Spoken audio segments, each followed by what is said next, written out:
Nous sommes de retour dans le live sur TV Finance. Merci d'être avec nous si vous nous rejoignez à l'instant. Comme convenu, nous allons suivre les tout premiers échanges du jour à la Bourse de Paris. Et pour ce faire, je suis en direct avec Charles Janus. Charles qui est coach chez Interactive Trading. Bonjour Charles. Bonjour. Bonjour, il est 9h02. Je vous remercie donc d'être avec nous à l'ouverture du marché parisien. Un CAC qui latéralise depuis son plus haut absolu atteint début janvier. Il évolue au gré des annonces macroéconomiques, microéconomiques ou géopolitiques dans un canal dont les bornes sont comprises entre 7150 et 6900 points. On attend aujourd'hui, Charles, les chiffres de l'inflation américaine à 14h30, qui sera le véritable catalyseur de cette séance. Quelles pourraient être donc les évolutions aujourd'hui, Charles, sur le CAC ? Oui, donc en effet, pour l'instant, un CAC 40 qui ouvre légèrement dans le vert, donc un petit peu soutenu quand même par Wall Street maintenant depuis 48 heures, qui se porte très très bien, mais aussi par les publications que vous avez rappelées tout à l'heure, par exemple Total Energy, L'Oréal ou encore Société Générale, qui publient très bien en ce moment et qui portent donc la tendance sur l'indice parisien. Pourtant, en effet, la prise de risque elle pourrait être plus limitée dans les prochaines heures, et ce pour plusieurs raisons. Donc déjà, ce que vous avez rappelé, la publication de l'ICP Core et l'ICP aux États-Unis à 14h30, qui devrait un petit peu peser sur la tendance et plutôt engager une moins grande prise de risque dans les portefeuilles. Mais aussi, on a toujours en toile de fond la thématique banque centrale, à savoir notamment maintenant la BCE qui n'exclut pas une hausse de taux pour 2022, voire pour certains gérants ce serait peut-être même 2 hausses de taux. Et donc ça c'est vraiment un changement de paradigme très important pour les opérateurs, puisque c'est depuis juillet 2011 qu'on n'a pas vu de hausse de taux de la Banque Centrale Européenne. La Banque Centrale Européenne qui était quand même un petit peu obligée de prendre position un petit peu plus de manière hawkish, et ce pour plusieurs raisons. On voit tout d'abord une inflation qui est très forte en zone euro, ne serait-ce qu'en regardant par exemple le taux d'inflation le plus faible de la zone euro, c'est 2,3%, c'est à Malte. Et si on regarde tout de suite vers l'Europe du Nord, par exemple, on a des chiffres d'inflation à 2 chiffres, plus de 10% en Estonie.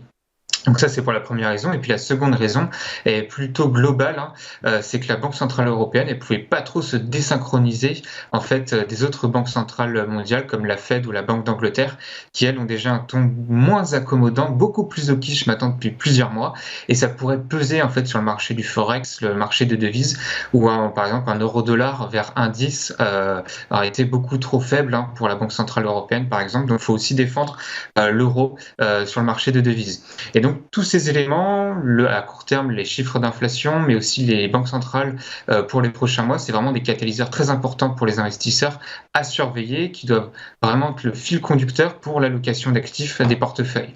Maintenant, plus proche de nous, techniquement, l'indice parisien, il ouvre sur les 7150 points environ. Attention, c'est un niveau de résistance. C'est le dernier rempart en fait avant les prochains records historiques, mais tout de même c'est un niveau de résistance, donc le timing n'est pas du tout opportun. Il faut attendre a priori des replis vers 6900 points, vers la moyenne mobile à 150 périodes, vers le bas de canal que vous avez signalé, pour se repositionner dans le sens de la tendance, tout simplement. Ok, super, pardon, excusez-moi. Merci beaucoup Charles d'avoir été avec nous ce matin pour vos explications très claires sur les catalyseurs qu'attend le marché parisien pour finalement partir à la hausse ou à la baisse. Alors en fonction de ces catalyseurs, Charles, vous anticipez plutôt un retour vers les sommets, une poursuite ou au contraire un risque qui devrait, une aversion au risque de plus en plus présente chez les investisseurs et donc un CAC qui pourrait refluer? Alors nous, chez Interactive Trading, on est acheteur des indices depuis le début de la semaine, alors plutôt sur le Dow Jones et un petit peu sur le DAX en Europe, mais surtout sur le Dow Jones parce que c'est l'indice qui va le plus surperformer, et il y a des raisons à ça aussi macro qu'on vient de rappeler. C'est tout simplement l'indice qui est le moins corrélé à cet impact banque centrale, puisque c'est surtout les valeurs de croissance qui vont être pénalisées, et le Dow Jones est peu pondéré par ces valeurs de croissance. Maintenant, comment on va gérer maintenant les prochaines heures ? Principalement sur l'indice parisien, si on passe pas en fait les 7150 points en clôture, nous chez Interactive Trading, on va attendre des replis sur des niveaux clés, 6009 par exemple. Et par contre, si on arrive à dépasser cette 7150 points en clôture, à ce moment-là, on pourrait reprendre des positions acheteuses pour viser les records historiques. D'accord, très clair. Merci beaucoup Charles pour vos explications. Merci à vous. Je vous en prie, je rappelle que vous êtes coach chez Interactive Trading. On va marquer une nouvelle pause et je vous retrouve dans un instant pour les Market Movers. À tout de suite sur TV Finance.